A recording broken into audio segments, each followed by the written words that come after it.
Thanks for listening to our podcast, Living Life with the Rogers. My name is Cameron. And I'm Kira, and this is a lifestyle podcast where we talk about all the things. Listen in.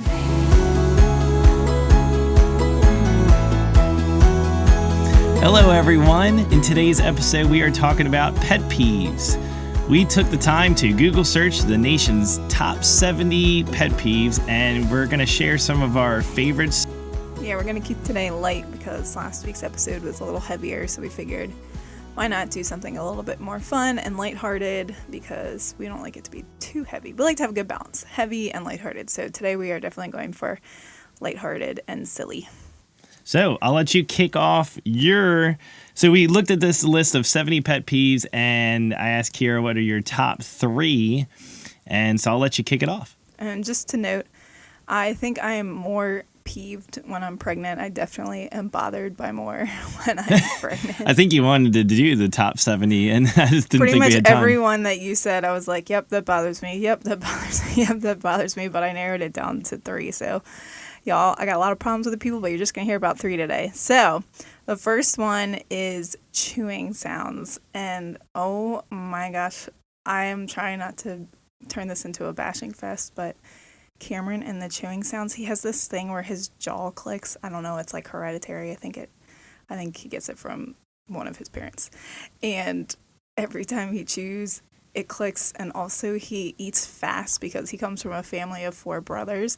So I guess he was used to like claiming his food and getting it down so that nobody else would take it. So when he eats fast, he's not mindful of like what he sounds like when he eats, and it really just grinds my gears. So I would definitely have to say chewing sounds and mouth noises in general. And I know my sister-in-law hates mouth noises too, so she's with me on this one.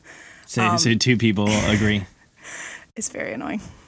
Well, my defense of that, and I get the idea of chewing sounds and noises being annoying. In my defense, I have a clicking jaw. Not really sure where it came from, not sure why. Certain times I chew, it doesn't happen. Sometimes it does happen. It makes a clicking noise. And so what am I supposed to do about it? I mean, surgery? You want me to just... Well, it definitely helps when you slow down your eating, though. Sometimes you just get in a frenzy, and I'm like, did you taste your meal or did you inhale your meal? So I think when you really enjoy your food and slow down your eating, it does help a little bit. And that's great and all, but having all the kids that we have... Ask any parent, when was the last time you actually sat down and enjoyed a meal? Unless the kids are asleep. Sometimes I've done that where it's like 9 p.m. and I'm finally having dinner.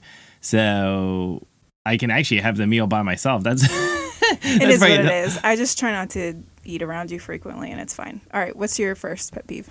So my first is cutting lines. There is nothing that boils my blood more than somebody that cuts a line. I mean, we learn this in elementary school. We have line leaders, and you tell everybody in the classroom, hey, when we're heading to the next class or wherever we're going, stand in line.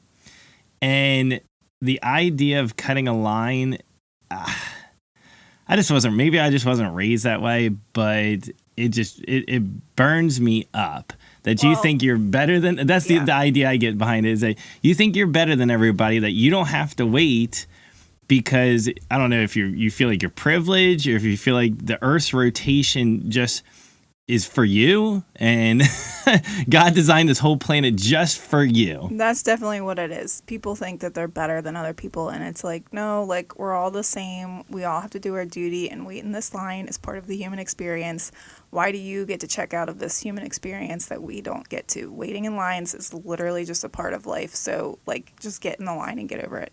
And the other thing, too, is I love, and this takes the aggravation a step further. So let's be honest. It's hard for anybody to wait into a line, especially in the world we live in now. Waiting for anything just about kills us. But the worst thing that even drives me more crazy is when you hear the people who make comments within the line. Oh, my gosh, this line is just so long. Oh, we've been here for like 20. Oh, this is just, it's like, look. Either just sit in a line or move on with it. If you can't handle waiting in it and all you want to do is vent and complain about it the whole time, then get out of the line and move on with your life. Maybe you didn't need that gelati or whatever. Just move on. Yeah, my next one kind of plays off of that. So on the list, the words were standing up at the exact moment the plane gets to the gate. But the idea is that, like, as soon as you're able to get into a space, you're like rushing, you're the first one, you're like pushing your way through. And so I've had a similar experience on a regular basis at the gym where as soon as the exercise class before you lets out, the people that are taking the next class are literally like bolting in before the people prior could even clean up their equipment. And I'm like, yo, the classes aren't going to start without you. You're going to have plenty of time to set up your stuff. The problem is people have very specific spots that they want in the gym, but it's like, listen, go outside your comfort zone. You're not going to get a better workout if you're standing in the front versus the back. Like, it's okay if you don't always get your preferred spot. Like, live life a little, try a new spot.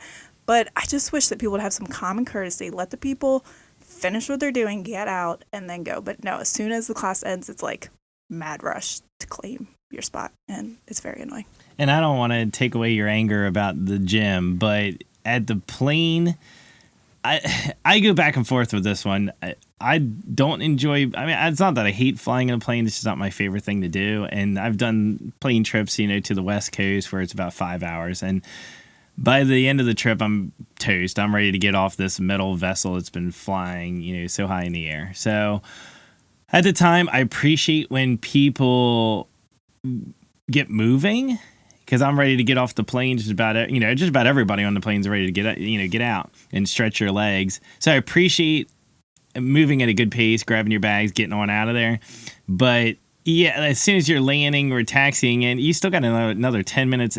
Just take a chill pill. It's the same people that cut lines. It's the same exact audience. Pretty much the problem that we're hearing is that people just are too fast paced, but that's what our culture has bred. Like the quicker you are, the more you can get done, the more productive you are, the more you're worth. It's just the and the sooner you're going to have a brain aneurysm and die because you can't take a chill pill and relax for 2 seconds. Your next one kind of talks about this too.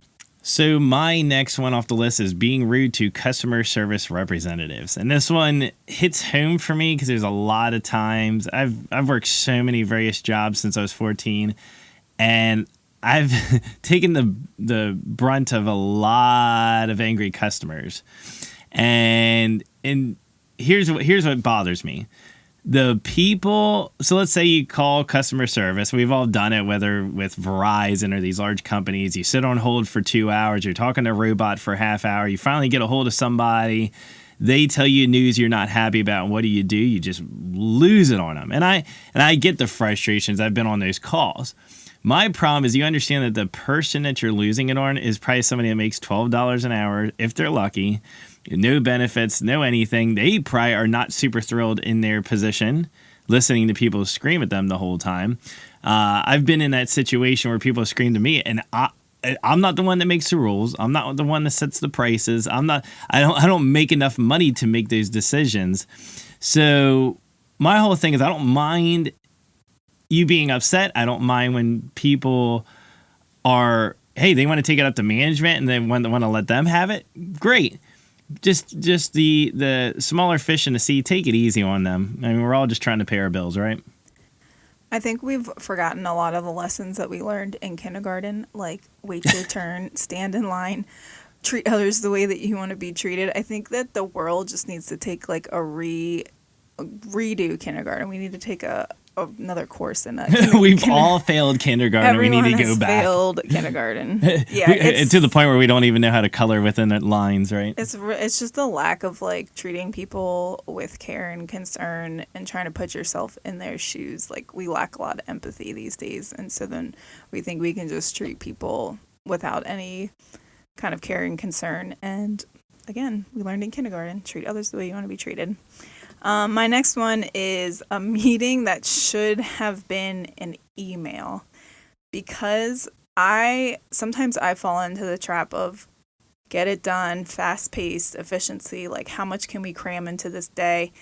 But really, I just don't like wasting time. So sometimes I feel like when people call a meeting and it should have just been an email, I'm like, wow, I think of all the things I could have accomplished with that time that you just wasted.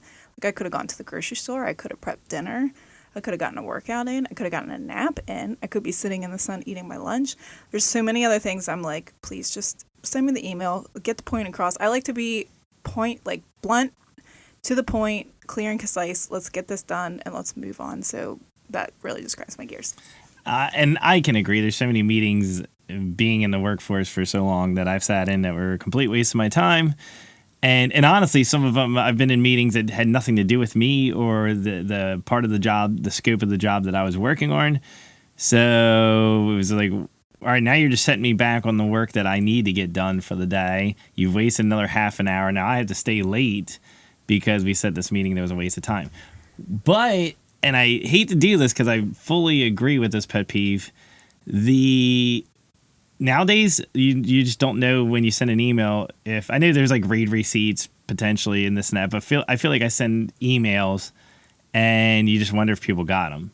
So that's the only point I can make in defense potentially. Yeah, I think I've learned to live at a slower pace and not get so many tasks done in a day, but I think I'm always thinking of like better uses for time, even if it's reading a book or sitting in the sun. Like, to me, that's just such a better use of time than someone standing up and blabbing on for like 10-15 minutes when it could have been 1 minute of my time. So it's not even about like how much can I accomplish or do in this time. It's like, let's just use this time to the best of our ability. That's what drives me nuts about it. Well, and then I got one more case on the only thing about meetings that I do like. Sometimes meetings had catered lunches or food or snacks. Yeah, mine were all when I was teaching after college, and it was after school, and nobody wanted to listen. Everyone just wanted to go home and get on with their lives. So no catered lunch or snack. No. Well. All right, what's your last one? So my last one is unsolicited advice and recommendations. And this one's hard for me because I'm sure I've done that. So it upsets me that I've created a pet peeve and I've done it to myself. But a person that gives you feedback when you were not even looking for it. There's plenty of times I've had conversations with people and I just... honestly, what I'm kind of looking for is, oh man, sorry you had to go through that. Oh, that sounds rough. You know, how you feeling about it? Just a question response. And instead I get about 10 different ways to fix it when I'm already on that journey and I didn't come for the help on that because I know how to do it myself. The other thing is, in the construction world. So in the construction world, you can post a picture nowadays, and let's say the job isn't 100% complete, but you just want to share an update. So I'll send an update on Instagram, and you'll get private messages, people saying, oh, why isn't this way? Why did you run the wire that way? And it's like, chill. We're not done yet. I am going, and so it's this posturing that's taking place that people are just trying to prove to you that they're better, superior. I don't know. Yeah, that goes back to the cutting the line thing. So I guess we really have an issue with people who think that they're better than everybody else. It feels like we're talking about a specific personality of somebody, like you said earlier, that failed kindergarten, that doesn't understand the concepts that there's other people that breathe the same oxygen as them, and just having a little bit of empathy and slowing life down. So those are great lessons learned. And honestly, if you learn those lessons, you may be a person that does not create pet peeves for somebody else unless you have a jaw issue. Yeah, I think we really value looking out for others and uplifting others and encouraging others and loving on others. So anything that goes against that is like, grinds our gears. It's like a core value of ours that really, when people do some of these things, it strikes a nerve with us because we try to live our lives very differently than that. Well, and it could go as deep as saying a little common sense goes a long way. Being a person, just going back to the basics of just being human, being kind to people, just taking a deep breath when you're feeling frustrated. These kind of simple principles can go a long way. Yeah. All right. So we're going to go to our unpopular opinion segment. So we are going to defend one of the pet peeves that was on the top 70 list. So we picked one that we're like, I don't know about this one. So I'm probably going to get a lot of shade for this, and it's kind of disgusting. But people have a pet peeve when someone picks their nose. Well, you can ask my mom, but I have picked my nose probably since I was like 2 years old. And my favorite place to pick my nose is in the car because I hate being in a car. I hate driving. Oh, goodness gracious. And I'm like, what else am I going to do? And I do not like when my breathing is interfered with. Like, I like to have a clear nostril at all time. I like good oxygen flow. So if I'm just chilling, I'll just do a little picky and I try and wipe it in. Little picky. I'll try and put it in a wipe. Sometimes I just wipe it on the side of my seat, and then Cameron comes along, later in the month and cleans up the car for me, and they all get wiped away. I mean, don't want to interrupt here. The one thing that I can say is so yes, this is in our unpopular opinion segment. This is a very unpopular opinion that you're sharing. So I want to say I appreciate your transparency. I appreciate how unpopular this may be. But here's the thing. Maybe you're confessing something that a lot of people, if they were on their own, hey. So many people pick. I'll like look over and see someone else picking theirs, and I'm like, whatever. I just look away. I'm like, you do you, boo, because I do the same thing. I'm like, why do I care what they're doing in their car?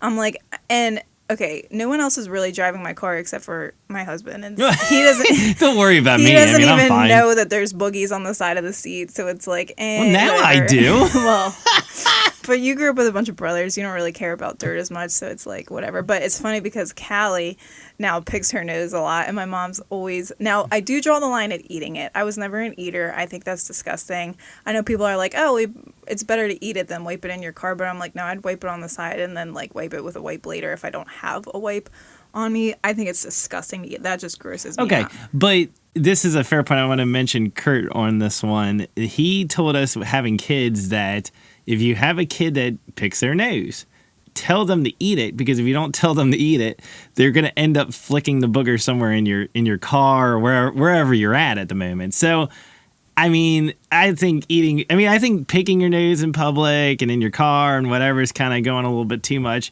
I also think eating it is just completely uncalled for. But, I mean, if you don't eat it, I mean, I would appreciate it. If you're going to go as far as picking your nose, I would appreciate it if you ate it. No, because then I don't have to deal with cleaning it or accidentally touching it. I just can't, stomach that. That would actually make me vomit. But my mom is always, telling Callie, quit picking your nose. And I think it's because she sees me pick my nose a lot. And my mom's probably seriously, I dealt with that with Kira, and now her daughter's doing it. So it's pretty funny. So I commend you. I commend you on being honest, and that would be an interesting thing to get feedback on from our audience, and just in general, is how many of us actually do that? How many times when you're in the car, and I'll admit it, I mean, I've been in the car when I do construction and my nose gets all clogged up, I can't breathe. I mean, I'll look around traffic, see if anybody's staring at me, and I'll do a quick swipe. Whatever. Yeah, you got to do a quick swipe and a little, what did you call it? A little picky? Picky. I mean, if you really want to stare at me while I'm picking my nose, that's on you. If you have nothing better to look at, No, but cool. We have this argument all the time. I'm glad you brought that up. You're sitting there saying, well, if you want to stare at me and do it, you're in kind of public places. But it's doing not like these I'm things, rolling down my... Sometimes people can't look away when they see something disgusting or bizarre. But then that's what I'm saying. Then you're welcome for the entertainment, because it's not like I'm honking my horn and waving and yelling at you to look at me picking my nose. I'm not drawing attention to myself. I'm just slipping my finger up my nose. If you really want to be entertained by that, then I'm not drawing attention to myself, but if I'm fist deep into my nostril next to you while we're driving, keep your eyes on the road. You're welcome, is what I say to that. All right, what's your unpopular opinion? That's great. I mean, after that, I think we're good. So my unpopular opinion is going to be nearly as funny as that, but slow walkers. So somebody that walks slowly is on the list, and that just offends me. Maybe because if COVID taught us anything, we should slow down. And I learned this walking with our young daughters. I tend to live life fast-paced, just like about every other American in this world. And we forget to smell the roses. We forget to observe things. So during COVID, we had nothing better to do than just get out of the house and take a walk. And when we did that, I discovered things in our neighborhood that I never would have saw. We live in Maryland, and I saw a cactus growing which I had to take a double take because I'm like, I don't think we're in the proper state for this. But it was because I was walking with my young daughter. She was walking really slow at the time. And it kind of taught me just to kind of look at things, see nature kind of, and just take it all in. And because of that, I got to see a cacti, which is pretty cool. So I'm not sitting there saying I appreciate walking slow 24/7. What I can say is if somebody's walking slow, enjoying life, find a way around them. I don't care if you have to step in the grass on the sidewalk and get around them, get over yourself. You do your fast thing and let the slow walker be a slow walker. Yeah, I'm a fast walker, and Abby, our middle child, is like a sloth. She moves at a turtle's pace, and it took me a while to embrace her slowness, and it still tests my patience daily, but it's very refining for me, and it's a good reminder for me to chill and not worry about what I'm accomplishing in a day, and to just be more aware of your senses. It's like look around, smell things, touch things, look at things, just come back to a slow, grounded, peaceful pace. So as it started as an annoyance for me, but I'm learning to embrace it. So you're part of the slow walker community now. I'd like to welcome you stretch, in. But well, when you said fast walker earlier, I had this vision in my head of have you seen these? And I'm not trying to diss this, but the people that they instead of running they fast walk. So, yeah, it's hilarious. Oh, I love it. Everything about that, I'm just like I'm in. I want to join that community of people that are swinging their arms aggressively and walking fast. That's what I think of fast walkers. And us slow walkers are just going to get run over by them, and they're going to swing their arms and hit us in the back of the head, knock us over, knock us out of the way. Now, the other thing is I don't know how New Yorkers would feel about slow walkers. Could you imagine being around Times Square and I'm just kind of, looking for a random cacti on this? Well, we do. I think that people should abide by the slow left, fast right situation, because if you really do have somewhere you need to be, when I'm running late to a doctor's appointment or something and I get stuck behind a slow walker, I'm like, I could shove you to the ground right now. So I feel like it's listen. If I appreciate that you have time to be slow, and I appreciate that you're looking around and being aware of your surroundings, but I get to the left lane so that I can pass on the right. That's isn't the it? issue. Wait. So the road. So when you're on the road, the fast cars are supposed to be to the left, and the slow cars is that what you're meaning? So yeah, whatever. Which I would agree with. I like that you bring this up. I think by the sidewalks the same. For sidewalks, the rules are the same as the roads. So if you're walking fast, you're swinging your arms, being all aggressive, and go to the left side of the sidewalk. If you're going slow, go to the right side. Right? Yeah, exactly. Same thing when you're at a mall or anything else. Yep. There should be a fast lane and a slow lane, and you just follow your bliss. You do you, Bill. Now, do we do anything for turn signals if you pass somebody? you just do your thing. All right, so we're going to wrap that up for today.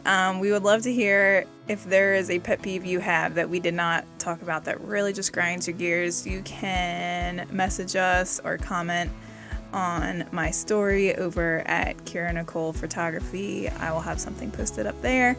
And if not, that's okay. I hope you enjoyed this lighthearted episode, and we will catch you guys next time.